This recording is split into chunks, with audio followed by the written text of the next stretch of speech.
Oyez, braves gens, petite présentation rapide du deuxième scénario de Heroes of Blackreach. Heroes of Blackreach, qui oppose donc les affreux orques aux vindicatifs Space Marines sur une planète, ma foi, fort détruite, dont je ne connais pas le nom. Je m'intéresse pas toujours au background des jeux auxquels je joue, je me rends compte. J'aime bien quand l'histoire passe par le gameplay, en fait. Mais lire l'histoire autour, etc., pour m'imprégner, je le fais pas trop, donc vous verrez pas trop, vous suivrez pas trop l'histoire avec moi. Mais en tout cas, je vais vous dire les spécificités, pardon, de ce scénario numéro 2. Déjà, vous pouvez voir que le plateau est nettement plus grand que lors de la partie précédente. En fait, il fait le double, voilà. Vous voyez que on a un côté qui se compose plutôt de roches, d'abris disséminés un petit peu partout. Et l'autre côté, on a un gros réseau de bunkers qui vont permettre de se cacher plutôt efficacement.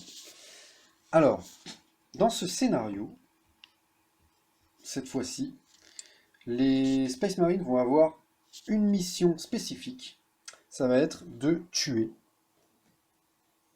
ce monsieur. Voilà. De tuer, oula, c'est sombre. De tuer le boss des orques. Voilà, ça va être la mission. Pour les Space Marines en tout cas.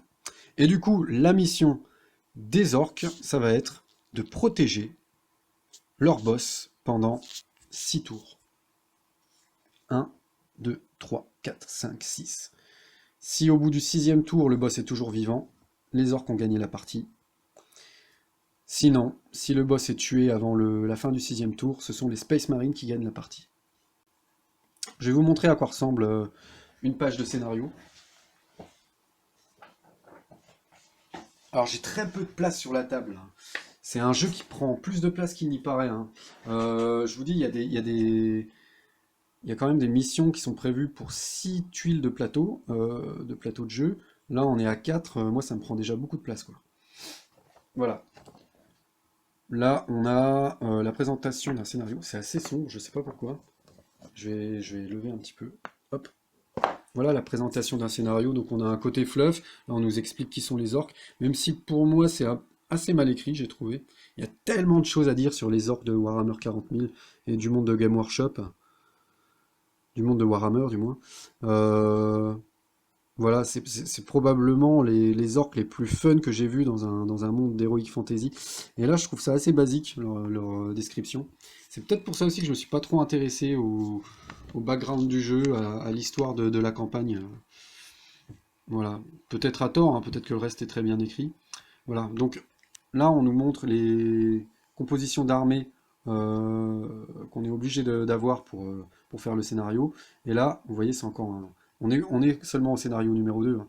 C'est encore un scénario très simple. On n'a que 50 points pour composer notre armée.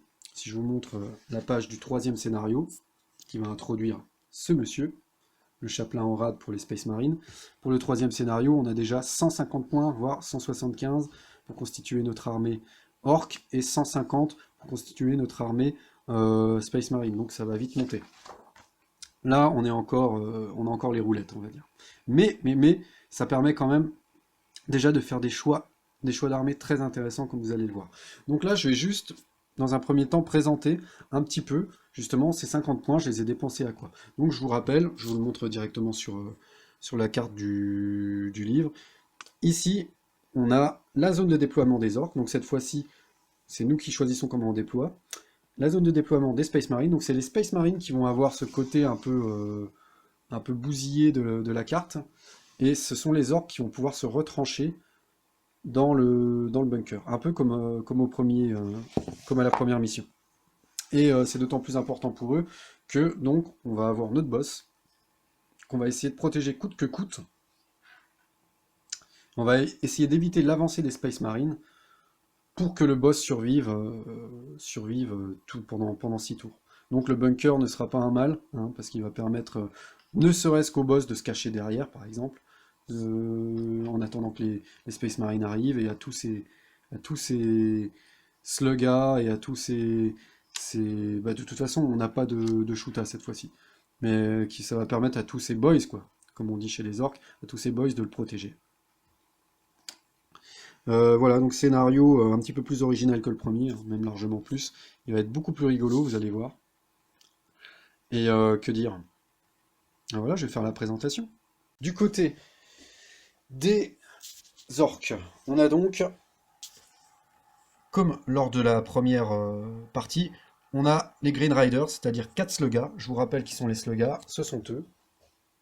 Les Sluggas, ce sont les orques destinés au corps à corps. Donc c'est ceux qui vont plutôt foncer, même s'ils ont une capacité de tir, hein, mais ils peuvent tirer qu'à 4 cases. Leur capacité de tir est réduite à plus 1 sur leur jet de dés. Donc eux, ce qu'ils vont chercher surtout, c'est obtenir le corps à corps. Je vous rappelle aussi que les Space Marines ont la même valeur de corps à corps que les Sluggas. Donc les Sluggas, ils ont plutôt intérêt à essayer de venir en grand nombre pour submerger les Space Marines et gagner les bonus de soutien. Voilà, donc on va avoir notre équipe de Sluggas. Et on va avoir notre boss, ni plus ni moins. Voilà. Ce que j'ai rajouté pour 50 points, et c'est très important, c'est déjà des big shooters. Dans cette partie, on n'a pas de shoota. Donc je vous rappelle, c'était les orques qui étaient plus destinés à tirer de loin dans le premier scénario. On n'a pas de shoota. Par contre, les big shoota pour 30 sont très intéressants. Je vous les montre. Voici les big shoota. Vous voyez, ils sont un petit peu plus gros. La tuile est un petit peu plus grosse. Voilà les big shoota. Alors qu'est-ce qu'ils ont de très intéressant? Voilà, vous voyez directement. C'est qu'ils ont la même valeur qu'un Space Marine en combat, à distance. Et ça, c'est très très bon. Ils sont toujours capables de jeter 2 dés s'ils se font attaquer au corps à corps ou s'ils attaquent au corps à corps. Ils sont toujours un petit peu moins bons que les Sluggas au corps à corps parce qu'eux, ils ont pas de bonus d'assaut. Ils sont aussi très très bons contre l'infanterie, contre les unités lourdes, mais toujours inefficaces contre les véhicules. Voilà. Sinon, ils ont la même valeur de défense que les autres orques, donc ça veut dire que ils sont précieux, mais facilement tuables. Donc c'est d'autant mieux de les avoir dans un scénario où, dès le départ, on peut se protéger dans le bunker. Ça va permettre de tirer de loin. Ils sont capables de faire de la suppression, ce que j'ai pas fait pratiquement de tout, ce que j'ai pas fait du tout d'ailleurs pendant le premier scénario. On en aura peut-être besoin ici pour montrer. D'ailleurs, je vais essayer de faire quelques tirs de suppression pour montrer comment ça marche, de toute façon. S'ils se font pas tuer dès le départ. J'espère pas. Donc eux, je les ai pris pourquoi? C'est pour rester dans le bunker et tirer de loin. Un peu comme faisaient les shootas dans le premier scénario, mais en plus efficace puisqu'ils sont plus puissants.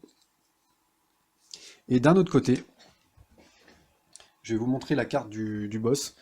On peut pas choisir ce qu'on veut quand on prend des équipements pour nos orques, pour nos Space Marines. Si vous regardez bien, je vais le détacher. Vous voyez qu'il y a des couleurs de chaque côté des emplacements. Et il faut que les équipements qu'on choisisse correspondent aux couleurs des emplacements. Souvent, il y a 2 couleurs. Par exemple, ici, vous voyez, on a une espèce de flèche grise et on a un damier noir et blanc. Plus spécifique, on va regarder le boss. On a un côté blanc et gris. Voilà. Et l'autre, je ne sais pas si on le voit bien. Et l'autre, oui, ici, c'est là. Hop. Et là, de l'autre côté, on a de nouveau le gris et noir. Voilà. Quand on choisit un équipement, il faut qu'il corresponde au moins à un des 2 côtés de l'emplacement. Ça fait qu'on ne peut pas faire ce qu'on veut. Par exemple, on ne va pas pouvoir mettre des pouvoirs psychiques qui ont des bords roses à un boss mob. Pas possible. Il n'y aura que le World Boys, le Bizarre Boys qui sera capable d'avoir des pouvoirs psychiques. Voilà, ça oriente un petit peu les possibilités d'équipement et de customisation. Sachant que ceux qui ont un bord blanc comme ça, ce sont des équipements qui sont destinés au boss. Alors c'est souvent des équipements qui vont améliorer le boss, mais c'est pas toujours le cas. Et là d'ailleurs c'est pas le cas. Pour ceux qui connaissent un peu l'univers de Warhammer 40 000, les squigs, qui sont-ils? Je vais vous les montrer. C'est eux. Donc voilà. Voilà, c'est ça un squig. C'est une espèce de grosse bête sur lesquelles en général montent les Gretchin ou les Goblins, c'est-à-dire des en gros des orques en miniature. C'est des espèces de grosses bêtes avec des gueules énormes qui font des bonds comme des crapauds et qui n'ont qu'une envie, c'est de bouffer tout ce qui passe devant eux. Et donc ça va être très sympa de les récupérer pour ce scénario. Alors je vous cache pas que c'est un scénario bon, déjà que j'ai déjà fait une fois le scénario 2, et j'avais pris exactement la même composition d'armée, parce que c'était vraiment une partie super fun, et je me suis dit, pour la troisième vidéo sur le troisième scénario, je ferai quelque chose de différent, mais là j'avais envie de la refaire telle quelle. Et donc les squids ils vont être intéressants parce que on va être surtout en défense sur cette partie avec les orques, vous avez bien compris, mais si on vient pas titiller un petit peu les Space Marines, ils vont pouvoir se placer et avancer un peu comme bon leur semble. Et ça, j'ai pas envie. Donc il va falloir quand même que les Sluggas bougent les fesses pour essayer de prendre un maximum le terrain, au moins devant le bunker, et au moins pour essayer d'empêcher les Space Marines de se positionner comme ils le veulent. Je vais essayer de garder le boss en arrière, de façon à ce qu'il soit protégé. Et il me fallait voilà, quelque chose d'un petit peu violent à envoyer sur les Space Marines pour les retarder.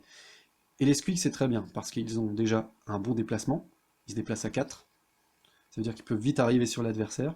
Ils ont une valeur de combat de 4, ça veut dire qu'ils font peur, et ils ont une valeur de défense de 6, donc ils sont plutôt résistants. Une fois que je les ai jetés sur les Space Marines, ça ne veut pas dire qu'ils vont rester toute la partie vivants, mais par contre, ça veut dire que les Space Marines vont devoir les gérer pendant un certain temps, et c'est peut-être un ou deux tours pendant lesquels ils vont pas avancer vers mon boss. Donc ça, c'est très bien. Et ils vont pas avancer non plus vers mon Big Shoota que j'ai envie de garder en vie le plus longtemps possible.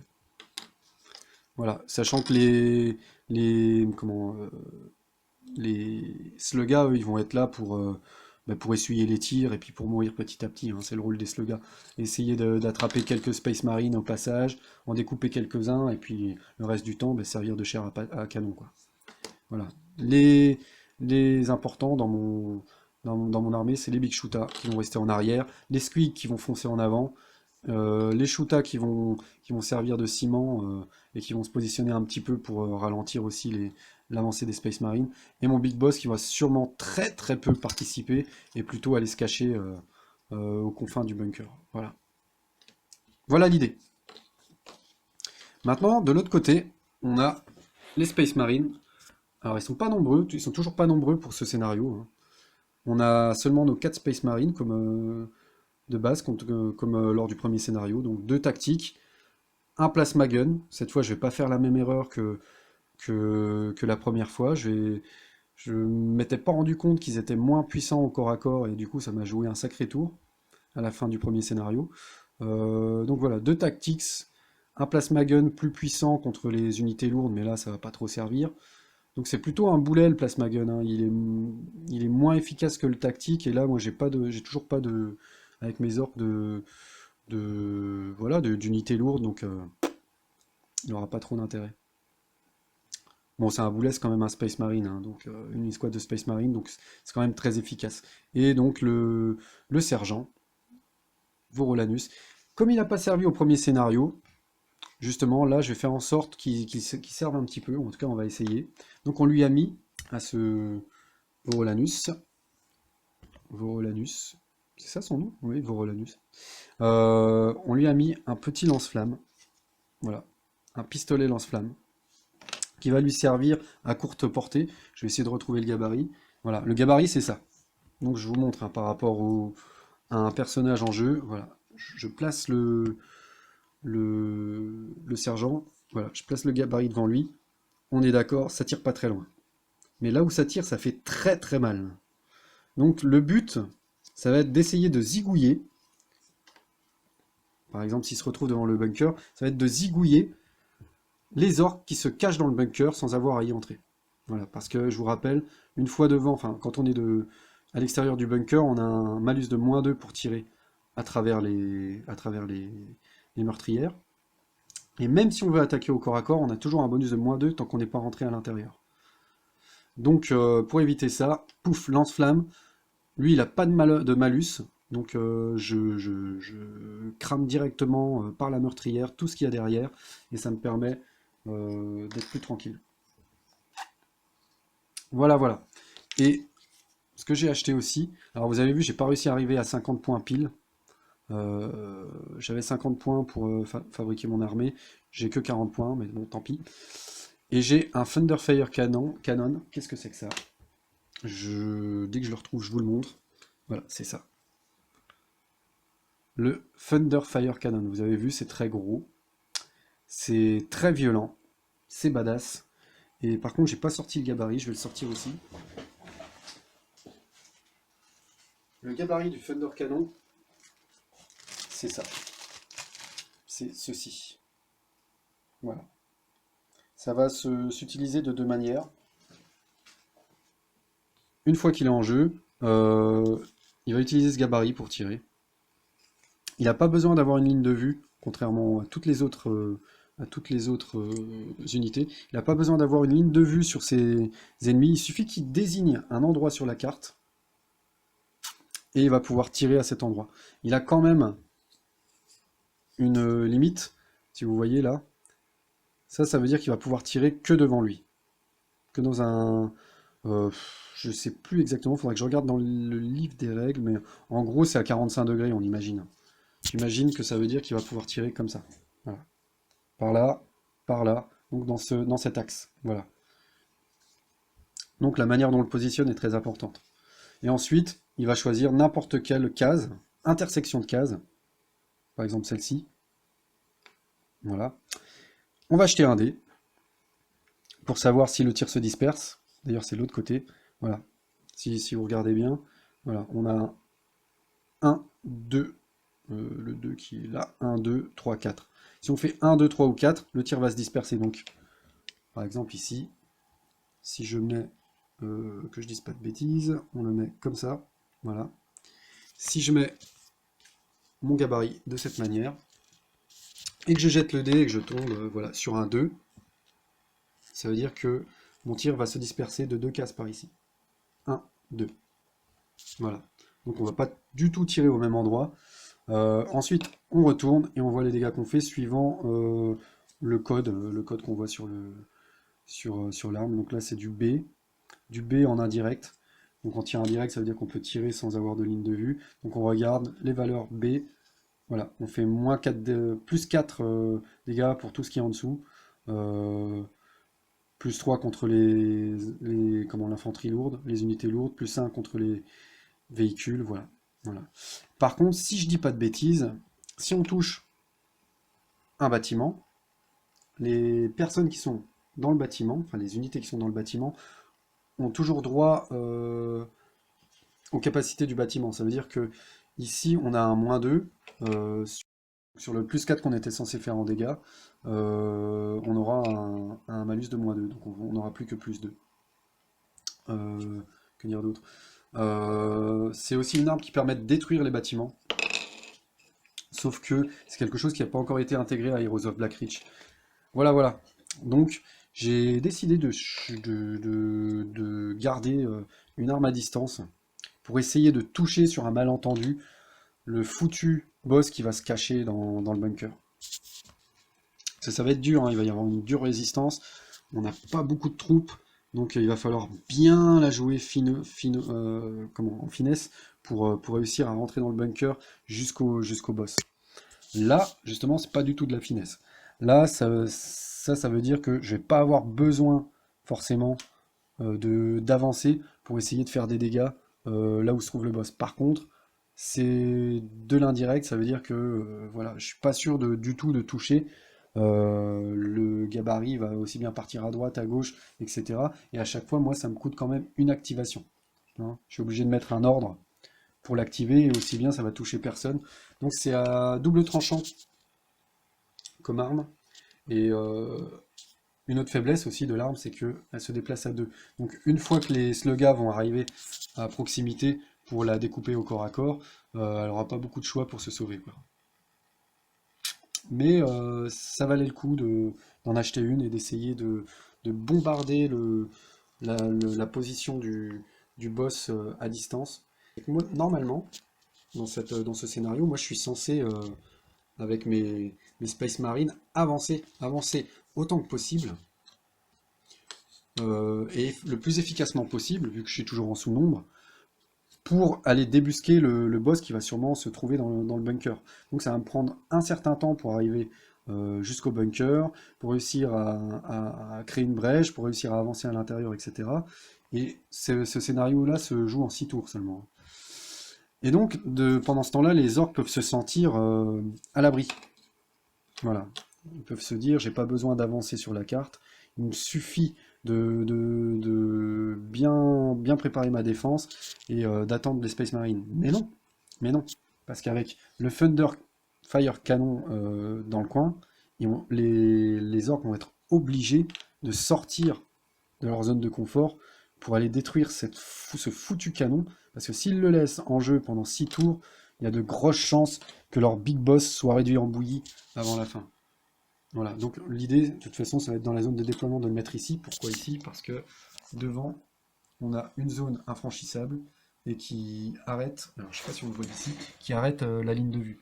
Donc en plus, en le mettant ici, je vais le protéger de la plupart des tirs. Donc on va le laisser derrière et on va tirer dans l'arc autant que possible. Si le big boss se met en bas, ben on la bougera, tant pis. Mais on va tirer en tir indirect pour essayer de... Pas forcément de tuer le boss. Si on le tue avec le canon, tant mieux, mais si on n'arrive pas à le tuer avec le canon, au moins pour obliger les orques à bouger, à passer eux aussi à l'attaque, et donc à dégarnir leur défense pour pouvoir au moins laisser passer les Space Marines, parce qu'ils ne pourront pas de toute façon laisser cette monstruosité pendant 6 tours leur tirer dessus. C'est pas possible, il faudra qu'ils aillent la déloger. Voilà l'idée.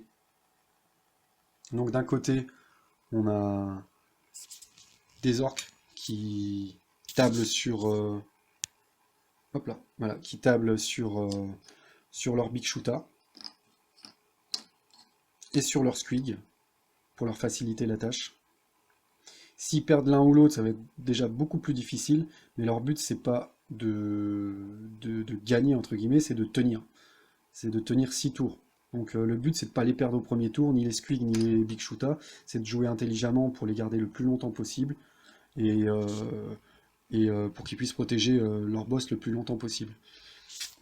Du côté des Space Marines, par contre, on n'a rien de vraiment particulier, sinon ce foutu canon qui va obliger les orques à sortir. Voilà. Et en attendant, les Space Marines s'obligeront à avancer petit à petit pour prendre position, mais ils seront beaucoup plus à l'aise avec le canon qui va pilonner, les défenses orques. Voilà l'idée. Faire une mise en place rapide. Comment se passe une mise en place dans ce type de scénario? Alors là, du coup, celui qui a l'initiative en début de partie est bien embêté, ouais. Ouais, parce que c'est lui qui va se déployer en premier. Donc, du coup, les orques vont pouvoir se déployer en fonction du Space Marine. Et c'est pas l'idéal. C'est pas l'idéal parce que du coup, le boss va pouvoir essayer de se mettre le plus loin possible du Thunder Fire Cannon. Alors, il n'y a pas de distance maximale pour lui. C'est juste que, comme je l'ai dit, il a un angle de tir de 45 degrés. Donc, il va falloir bien le positionner si je veux essayer d'atteindre le boss. Mais ensuite, le boss n'est pas la seule cible, hein. S'il y a d'autres orques à proximité, je peux aussi essayer d'écraser les orques en défense pour tout simplement laisser une brèche pour mes Space Marines. Mais dans l'idéal, c'est le boss que je vais essayer de viser. Donc je vais quand même le mettre derrière, comme je l'ai dit, pour l'instant. Je vais le mettre derrière je sais pas ce que c'est d'ailleurs. En tout cas, c'est une protection. On ne peut pas tirer à travers, donc je le pose derrière. Et je vais devoir déployer mes tactics.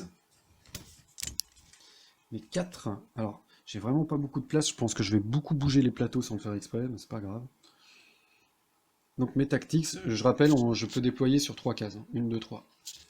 Donc pense... Je pense que le boss va plutôt se déployer par là. Voilà. Plutôt vers le bas, puisque le canon est vers le haut. On verra bien. Donc je vais plutôt déployer mes tactics vers le bas. Ça tombe bien, parce qu'ici on a quelques petites protections, elles sont pas énormes, mais on va pouvoir en profiter. Euh, Ceux qui devront être le plus près pour être efficaces, c'est les porteurs de plasma. Je le rappelle, ils n'ont aucun intérêt particulier dans ce type de combat, puisque il n'y a pas d'unité lourde en face, ni de véhicule. Par contre, et du coup, ils ont plutôt des faiblesses par rapport aux tactiques habituelles. Ils tirent moins loin et ils ont une valeur de combat moindre. Mais c'est surtout le fait qu'ils tirent moins loin qui fait que j'ai envie de les mettre assez proches. Donc eux, leur but, ça va être de se cacher, je pense, de se cacher dans les rochers et d'essayer de tirer et de faire diversion sur les éventuels orques qui auront en face.